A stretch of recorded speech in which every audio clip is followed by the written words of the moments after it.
Welcome to our video on nutrition for muscle building.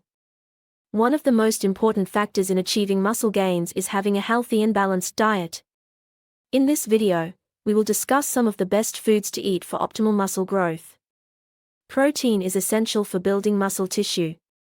Some of the best sources of protein include chicken, turkey, fish, beef, eggs, and dairy products. These foods provide the necessary amino acids that our bodies require to build and repair muscle.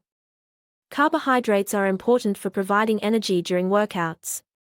Foods such as sweet potatoes, brown rice, oats, and whole grain bread are all excellent sources of complex carbohydrates. These types of carbohydrates break down slowly in the body, providing a steady stream of energy during exercise.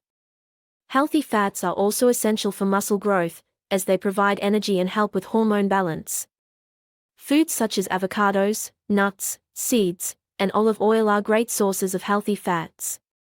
These foods should be consumed in moderation, as they are high in calories.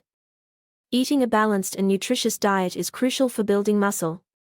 By including protein-rich foods, complex carbohydrates, and healthy fats in your diet, you can provide your body with the nutrients it needs to grow and recover. Thanks for watching.